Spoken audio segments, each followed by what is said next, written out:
Hello everyone, in this video I'm going to give myself 90 minutes to make a keynote speech and actually give it at the end of the 90 minutes. So if you guys want to see me actually give the speech, stick till the end and I will make sure it's a really good speech.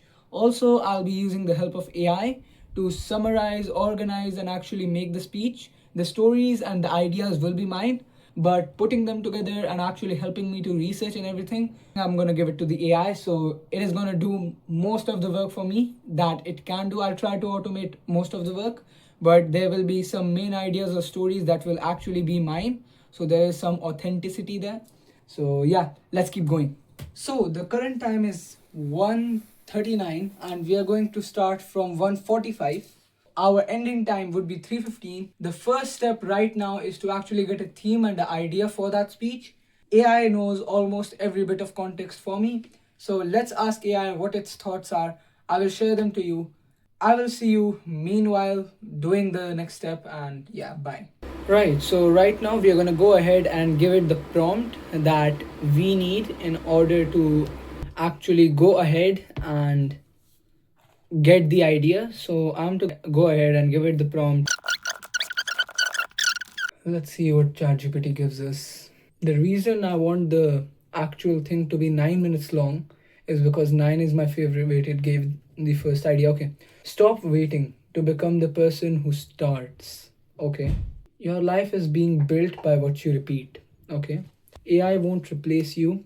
Someone else who knows might. You don't need motivation, you need a better system. The most dangerous sentence is I have time. Okay, so I think number 4 is the best, and I think number 4 and number 2.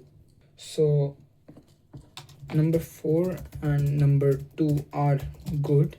Maybe more towards number 2 because I would not like to speak AI about this because I'm already good at it. I want to see what I can do at something I don't know much about or something which is not something I'm interested in. So let's see.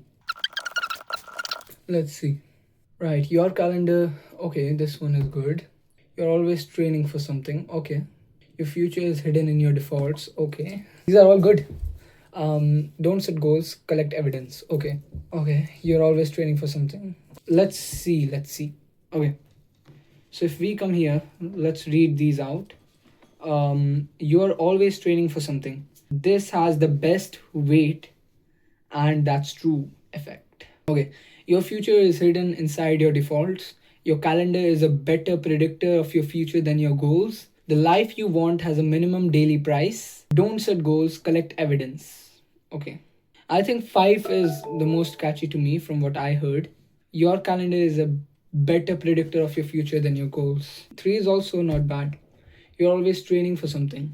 I mean, 1 is something I won't like to do, and 2 is also interesting, but let's not do that. The life you want has a minimum daily price. 3 and 5. Your calendar is a better predictor of your future than your goals. I think let's do number 3. Or actually, would 5 be better? Okay, so now it is going to go ahead, compare between 3 and 5, and give me the actual better version. So 3 is better. Your future is hidden inside your defaults. Why it beats number 5? More original, okay, broader, right? More thought provoking, more actionable. Okay, yeah, okay, I agree with ChatGPT here. Wait, your future is hidden inside your vaults. Wait, let me check. Number 3 is this is the plus. This is the plus version. Anyways, yeah, let's do calendar. Let's go. That is the idea. We are gonna be given the speech about your calendar is a better predictor of your future than your goals. Hello everyone, I am back and this time I'm ready with the entire structure for the speech or keynote. The structure would be that the first 30 seconds would be a hook and it's going to create immediate tension between goals and versus what your time actually proves. One sharp question, no long setup. Okay, we can leave that. 30 seconds to 2 minutes will be the problem. I will be explaining the problem that the keynote is actually about. Then from 2 minutes to 4 minutes, I'll give stories and examples. From 4th minute to 6th minute, I'm gonna explain the core framework that they can follow. Now, then I'm going to do the mirror movement, which is I'm going to ask the audience these four questions, or I can add questions. I haven't actually made the speech yet. Then from 7 minutes to 30 minutes, we're gonna create practical calendar audit, identify top three priorities, yeah, whatever. So this is the script, and then we're gonna close in the last 30 seconds. Now we have to make a PowerPoint or presentation regarding this. So here's my plan. I'm gonna tell it to do well. Let's go. So right now, create me a prompt I can give to the guy who makes the presentation. In the prompt, I want the theme colors to be, I'm gonna write my three favorite colors: orange, white, and black. Whichever website you go of mine, these are the colors I normally use. So this should be fine. And then once that is done, also the text should be premium. Use Georgia, Times New, maybe Poppins and fonts like these. Full stop. Now it is going to give me the prompt, and once it does, guess what I'm going to do? I'm going to give the same prompt to this guy. After saying that, @Google Drive, give me the slides, and make sure it's highly animated. I'll just add that. So I'm gonna allow it to make the entire prompt. Or I can actually connect it to Gamma, but the problem with that is there would be no animations or much animations, and there would be a logo, which I don't really want. So my plan is to actually give this prompt to him and use Google Slides. Done? Okay. So now I'm gonna go ahead and copy this. Ooh, I'm going to scroll all the way down and add. I want this slideshow to be highly engaging and animated. Full stop. And @presentations. Google Drive. Yeah. Now we're gonna let it make it, and my editor can cut this whole part out from when this starts, which is right now, to the next part, which is right. So we are back, and this guy has made the PPT now. I'm going to open it, and it's quite good, actually. Okay, let's see. Slideshow. So 9 minutes long. Your goals. Tell me what you want. Your calendar tells me what you're actually building. So let's go ahead. The gap. What I say matters. I want to be better, build more, learn faster. Where my time goes. What I actually repeat. Calendar, evidence. Your time leaves receipts. Okay. The principle. Goals are intentions. Calendars are evidence. What you say, what you do. The test. A goal can say excellent grades, build a business. Wait, are these actually buttons? What if I click on build? I don't know. Master a skill, practice. But the calendar asks, where are the hours? Priority. Wanting something does not make it a priority. Giving it time does. 24 hours. Okay. The thesis. Your future is shaped by what you repeatedly spend time doing. This is not just spent. Time is not just spent. It compounds. Chain 1. Time. Where you invest it changes what gets repeated. Time equals to repetition. Time makes behavior repeatable. Time is equals to repetition, equals to skill, equals to identity, equals to outcome. What gets the time gets repeated. What gets repeated becomes easier. What becomes easier becomes a part of you. Why it compounds. Time creates repetition. Repetition builds skill. Skill shapes identity. Identity influences behavior. Behavior compounds to outcomes. The mirror moment. 7 days. Look at your last 7 days. Not your plans, not your intentions, your actual week. What did you say mattered? What did your calendar say mattered? The mismatch is the message. If you repeated the last 7 days for the next 3 years, where would it take you? The calendar audit. 5 step. 1 honest week. Choose your 3 real priorities. Look at where your time actually went. Find the mismatch. Remove or reduce one thing stealing that time. Put the priority into the calendar before the week begins. Don't just write down the future you want. Put evidence of it into your calendar. Your trajectory is scheduled. That was the presentation. So I think it looks quite well. To listen to the stories, you guys have to wait till the end and actually see my speech, which I will give at the end of this video. So let's keep going. The next step is to tell ChatGPT the actual stories, and I'm not going to show that part to you guys because I wouldn't like to share that part because I want to keep the video interesting. I have 29 minutes. Well, in these 29 minutes, I'll try and give a draft speech, like just by myself. And at the end, I will give a speech while it is being recorded so you guys can watch it and we can enjoy. I mean, you guys can enjoy, not me. But yeah, let's keep going. Hello everyone.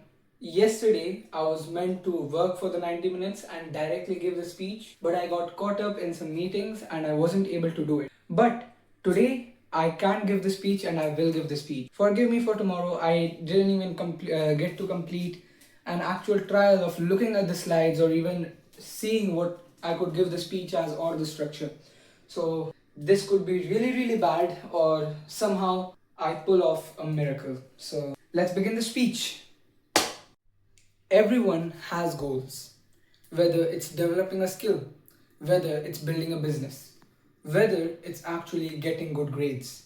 But a goal is actually just a target that people want to hit. But the actual arrow is your stuff or ability to do it and whether you're actually taking the actions to achieve that goal. Now, how can I tell whether you're taking that action or not? It all depends on your goal and your calendar. If your action is something that is completely different from your goal, you're not going to achieve that goal. But if your goal is completely different from your action, we won't be able to achieve what we want either. So, what we want is a correlation of the goal and the work that you do. The work that you do is normally defined in your calendar. Meaning, when I see your calendar, I will probably be able to predict better about your future rather than when I'm seeing your goals. What I mean by that is, imagine you look at your calendar for last week and you look at your goals. Would you be rather able to tell that this person is more likely to achieve the goals that they have? Or when you look at a calendar of a lot of work, you'll say this one is more likelier to achieve those goals. Therefore, your calendar defines more about your goals than your actual goals do. So, many people say, I want to be better, I want to build more, I want to learn faster. What that means is that you actually have a good target you want to achieve. But it doesn't always mean that you will actually achieve that target. What actually means when you will achieve the target is when I see your calendar and I see you doing something consistently, repeating that thing over and over again. Now, when you repeat things over and over again, you become better at it. The more better at the skill you are or whatever you want to do, the more time you put into it, the higher outcome likely of you achieving your goals. Because your calendar is like evidence. It gives me evidence that whether you are in the right track or in the wrong track.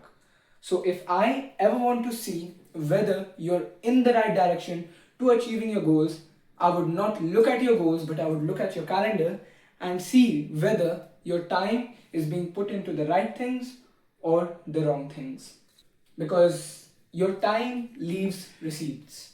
What I mean by that is, imagine you go to a shop, you buy something. The shopkeeper or whoever it is gives you a receipt. Now, that is proof that you bought that thing. But what is proof that you're actually going towards your goals? It's your time and where your time is being put to.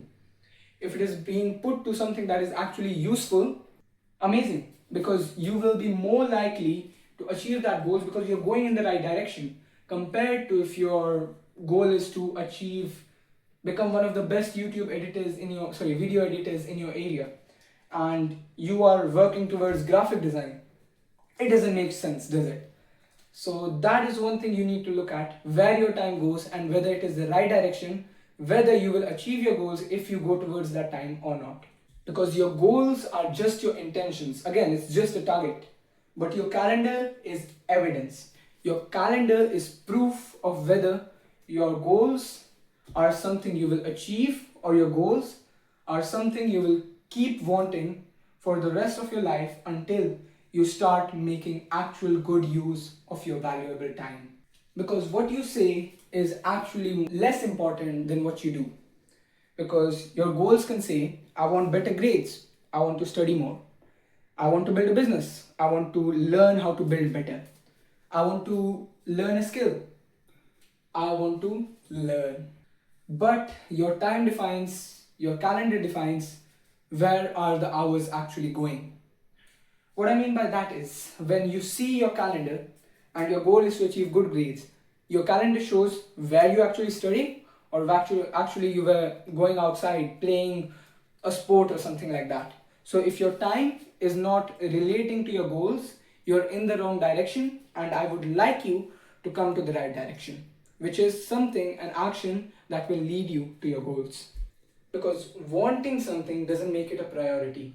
Giving it time does. If you have a goal of becoming the best footballer, and if you just keep saying it, it's not your priority. What makes it a priority is if you go ahead and practice football for every day for 4 hours. That is how you become good at it. That is how you make it a priority. Because everyone has 24 hours. What you want to achieve is actually within what you do in those 24 hours. Because your future is being repeatedly calculated by looking at what you repeatedly do. If you're repeating one action, it will compound over time and lead to a bigger result. Because actions are not something you just take and it is simply just leading towards your goals. It compounds, it's like a curved graph. If you take an action today, you become better, you become more better, and it keeps compounding like a curve. Time. Where you invest it changes what gets repeated. If you look at your time and you see there is one thing you're doing over and over again, that thing which you're doing over and over again is what you will become good at. Now it is your opinion, your decision, whether you want to be good at that thing or do you not want to be good at that thing. Is that something you want to put your time towards or do not want to put your time towards? Because time, when given towards repetition, rather than keep trying new things when you know you like something and that will make sense when you keep doing it, time makes behavior repeatable, reputable. You can always say that if you have spent time on one skill for a lot of hours, you can say I spent time, I have experience. But if you keep trying new things, you'll never become a master of one.